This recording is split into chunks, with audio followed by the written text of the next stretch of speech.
Have you ever wondered what really happens the moment we take our last breath? The ancient Egyptians believed that death wasn't the end. It was the beginning of a dangerous journey through the underworld, a place they called Duat. And tonight, we're not just going to talk about it, we're going to walk it through the eyes of one of history's most famous queens, Cleopatra, the last Pharaoh of Egypt. Her story is filled with love, betrayal, courage, and a daring choice that would seal her fate forever. Get comfortable, because this is a journey you won't forget. The year was very long ago. Roman ships filled the harbor. Soldiers stood at the gates. The city felt small. The palace felt heavy. Cleopatra felt a cold in her chest. She felt like the sun had fallen. The world felt very small. She knew the Romans would take Egypt soon. The Romans would make her a prize. They would show her to their people. They would laugh at her. She would lose her name. Her people would lose their home. She would never see Mark Antony again, not in this life. Word came like a blade to the heart. Antony was gone, but it wasn't by his own hand, as Rome would whisper in their cold marble halls. No, he was plotted against by his very own people, the council of elders he trusted, the ones he dined with, the ones who smiled and swore loyalty. They were the ones who spilled his blood. They could not bear the thought of an Egyptian queen's blood mingling with Rome's, and so they took him and left Cleopatra in a silence so heavy. It felt like the Nile itself had stopped flowing. But Cleopatra was not a prize to be won or lost. She was the daughter of Isis. Her blood carried the magic of the old gods, and she remembered. She remembered the old stories whispered to her as a child under the cool stone walls of the palace, stories of how the soul walks after life. She remembered Duat, the land of the dead, the place beyond the western horizon, where the sun sails when it leaves the world of the living. In Duat, a person's heart is weighed against the feather of Ma'at, the goddess of truth. If the heart is as light as the feather, pure and free of heavy sin, then the soul is welcomed into the field of reeds, a sweet, endless place, where the Nile runs clear and the sun forever warms the earth. Cleopatra hoped. Oh, she hoped. Antony might be there. She wanted to see him again, even if it meant crossing into the shadowed lands herself. Cleopatra stood.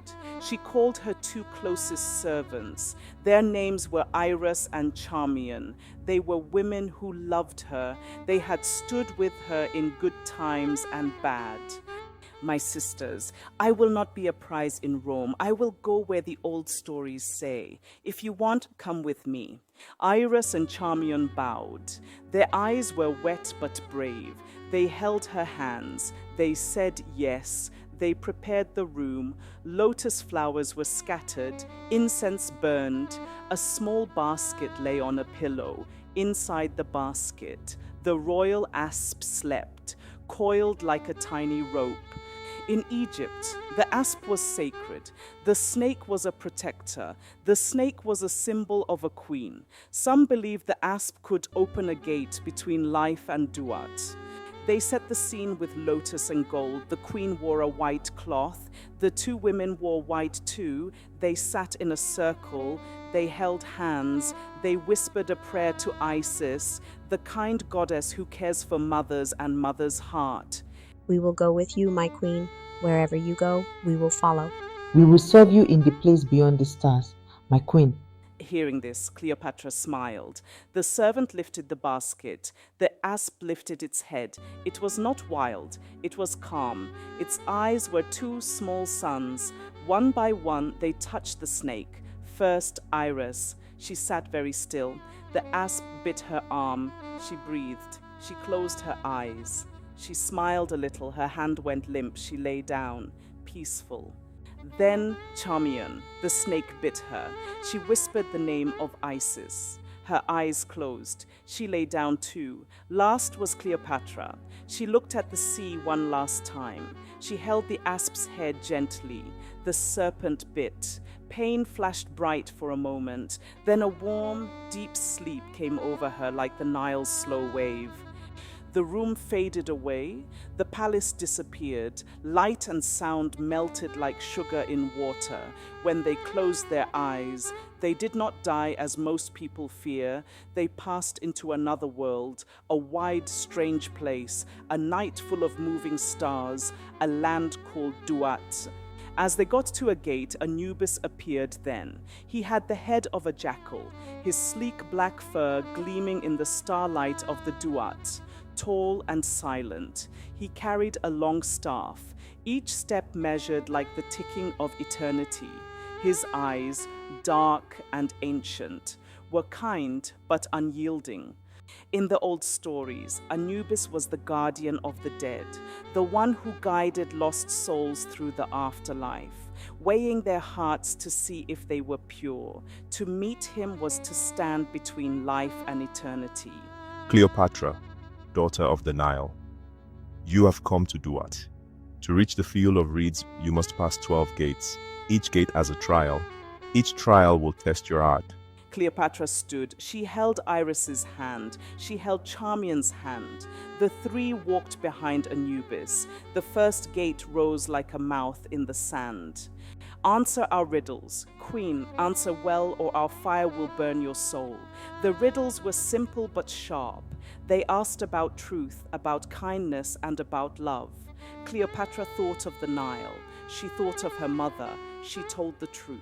The serpents bowed. Their fire cooled. They let her pass. As they walked past the serpents, the second gate was waiting for them. A lake bubbled red. Flames rose from the water. Screams came from inside. A thin reed bridge crossed the lake. Do not look back. Do not turn. Walk straight. Halfway, Cleopatra heard a voice. It sounded like Antony. It sounded soft. She wanted to run to him. Her feet wanted to move. She looked down. The flames burned, but the bridge held. She kept her eyes forward. When she reached the shore, the voice faded. It was not Antony's voice. It was a trick. She made it to gate 3. Winds flew like knives. The air bit at their skin. Cleopatra could not see the blades. Her hair flew like a flag. She closed her eyes. She remembered a prayer from the temple. She said the prayer slowly. The knives slowed. The wind grew kind. The harmful edge became soft air. They walked on. The fourth gate is the starless night. Here there was no light. The sky ate the stars. It felt like being under a heavy blanket. Antony's face appeared in the black. He looked gentle at first. The face reached for her. For a moment she nearly reached back, but the eyes of the face turned red. The face smiled with teeth that were not kind. She stepped back. The face vanished. The black sky faded and gave them a path of pale stones. A great shape came from the water. A huge crocodile with armor rose. This was Sobek, the river god. Why did you make friends with the Romans? Did you love Egypt less? Cleopatra looked at him. She felt tired, but she spoke clear and calm. I loved Egypt more than anything. I did what I could to keep it safe. Some choices were hard. Sobek looked long. He nodded slowly. His huge body sank. He let them pass. A dark pool of water showed her face, but the face did not smile. The pool showed the battles. It showed people who were hurt. It showed things she had done that made others sad. Cleopatra did not look away. She let the pool show the truth. She said sorry to the air. The pool's water became smooth and clear. Truth is heavy, but it cleans the heart. A shadow drifted in with the crown of bright jewels. The shadow's voice was sweet. Take this crown. Rule forever. Forget the field of reeds. Stay here. Be queen for all time. No, I came for peace. I came for the love of my life. He's waiting for me. I can feel it. With these words, the shadow vanished. The crown fell and turned to dust. Cleopatra reached the 8th gate of the Duat. Her steps were slow. Her body felt heavy. The journey had been long, too long. She stopped and held her chest. I can't do this anymore, she whispered. Tears filled her eyes. The hot, dry air of the underworld burned her throat. She fell to her knees. Then she lifted her face to the dark sky and cried out, Anubis, great guardian of the dead, please, I am tired. I cannot walk another step. Take me to Ma'at. I wish to be judged like every other soul. The air grew still. From the shadows, Anubis appeared, tall, quiet, with eyes that glowed like warm gold. He carried his staff, his steps slow and calm. Are you sure? Queen of Egypt, once you stand before Ma'at, there is no turning back. You will be weighed. Your heart must be lighter than the feather of truth, or you will be lost forever. Cleopatra nodded. I am ready. I want no special path.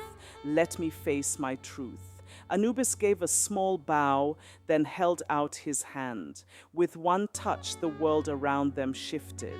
They stood in a great hall, the Hall of Two Truths. At the center stood Ma'at, her feather shining bright on a golden scale. On one side of the scale, Anubis placed Cleopatra's heart. On the other, Ma'at's white feather rested gently. The hall was silent. Even the gods watched closely. The scale moved, it wavered, then stopped, perfectly balanced. A soft smile touched Ma'at's lips. Cleopatra, your heart is pure, you may pass. A great door of light opened before her, and there, standing in the glow, was Mark Antony. He looked just as she remembered, strong, warm, and smiling. Cleopatra, he whispered. She ran to him, tears streaming down her face. He held her close. For the first time in what felt like forever, she was home. At last, she's home, not in Egypt, not in Rome, but here in his arms. And this time, no one can take him away. I hope you enjoyed today's story. Don't forget like, subscribe and hit the notification bell for more myths and legends.